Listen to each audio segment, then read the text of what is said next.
Hey, welcome back to that God Power channel. This is the channel where we're going to unlock the God Power land dormant on the inside of you. But first, today, what we're going to do is we're going to continue breaking down the book of Genesis. Last time we did chapter 27, so naturally we're going to be in chapter 28 today. Now, if you can remember last time, chapter 27 was kind of, it is what it is. Take it how you want to take it. But bro got tricked out, which when I mean by bro, I mean Jacob, got tricked out of his, he tricked his brother Esau out of his blessing, and he got the blessing for himself. And then at the end of that chapter, the wife, Rebecca, Isaac's wife, Rebecca was like, hey, look, I would rather die before this dude marries another local Hittite woman. Remember, Esau is married to the two Hittite women right now, and bro's over 40, and he's already pissed off that his blessing got taken away. So let's see what's going to happen next. So remember, Isaac is going blind, and that's why he gave away his blessing to his son.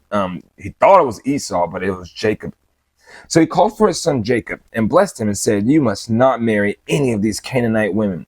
Instead, go to Padan Aram, to the house of your grandfather Bethuel, and marry one of your uncle Laban's daughters.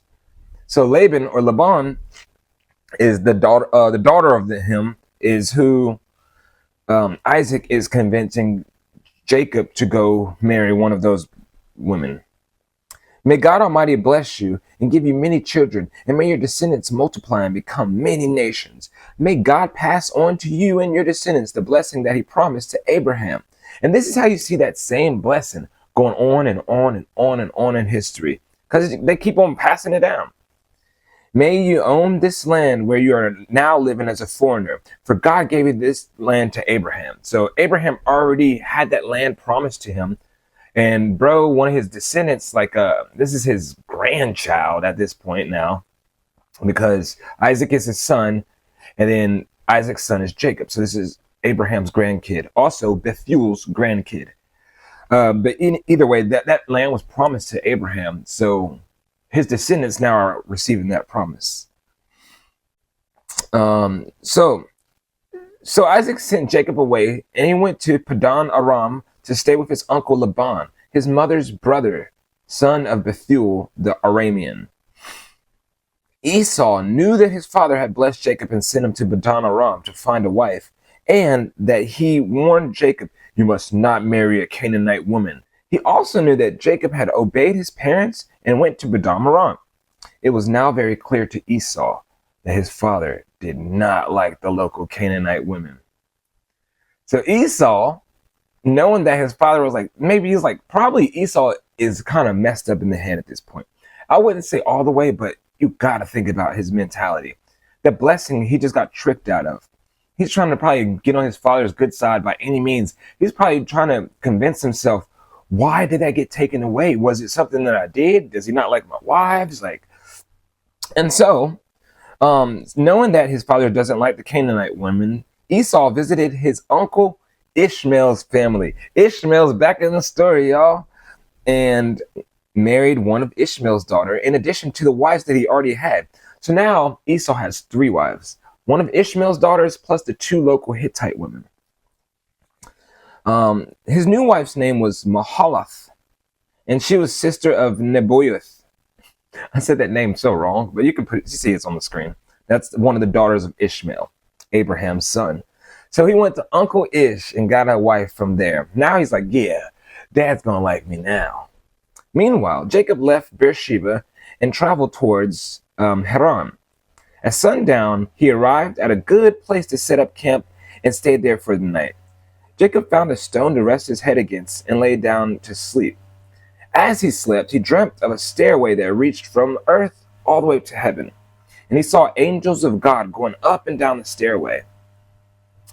At the top of the stairway stood the Lord, and he said, I am the Lord, the God of your grandfather Abraham and the God of your father Isaac.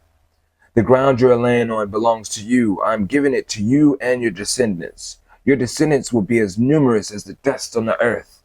They will spread in all directions, to the west and to the east and to the north and to the south. And all the families of the earth will be blessed through you and your descendants. What's more, I am with you, and I will protect you wherever you go. One day I will bring you back to this land, and I will not leave you until I've given you everything I've promised you.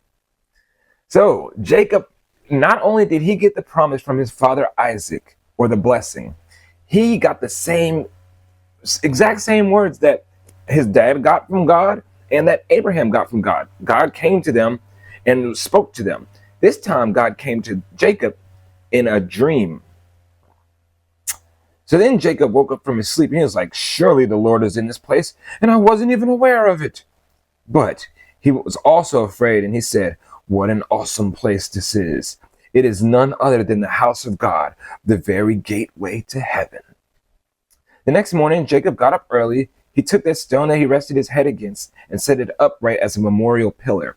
Then he poured divine olive oil over it and named that place Bethel.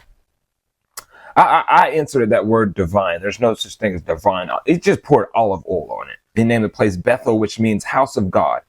Although it was previously called Luz, so he renamed it. And this is what happened probably a lot. If you can remember that one chapter where Isaac was going around with all the well makers and stuff like that, and they kept on naming all those wells, I bet some of those places were already named. They were just renaming it. Just like this place, Bethel, which was called Luz. Then Jacob made this vow. If God will indeed be with me and protect me on this journey, if he will provide me with food and clothing, and if I return safely to my father's house, then the Lord will certainly be my God. And this memorial pillar I have set up will become a place for worshiping God, and I will present to God a tenth of everything he gives to me. Whoa, for me, this was like, because I did not know that tithes came from the book of Genesis, bro. I always wondered, where do tithes come from? Where does that concept come from? And now we look at it, and Jacob is the first person who offered 10% of his everything that he got to God. And now, did God require this of him? No. He literally just offered it up. He said, if I do this and if I do that, then I will. So he was doing an if-then conditional statement, and he offered up 10%. I'm very curious to see if we continue following the Bible. Like, is there any other place in the Bible that says God requires 10% from you? Or is it something that you just offer up because you're like a Jacob or something like that, you know? But other than that, that's the end of chapter 28. Hope you learned something. We are going on and on with the story. I am curious to see what's going to happen next because we got to find Jacob a wife, right? He's in the land where he's supposed to be. Now he's got to get a wife. And we know it's going to be all in the family. Let's not think about this as kind of gross because it wasn't. It was probably more pure back in the day. Hopefully. But either way, it got us here, right? It had to be something, right? So I'm curious to see what's going to happen. Who is going to be Jacob's wife? We know that Esau already has 3 wives. Will bro get a 4th wife?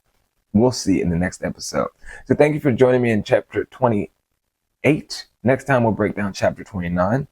But other than that, I hope you learned something. Hope that you love yourself, love everyone around you, do good things. And good is subjective, but do what feels good to you and makes you feel good and what makes others around you feel good. How about that? But most importantly, remember that you got that God power. On your heart, tugging on your... Get them.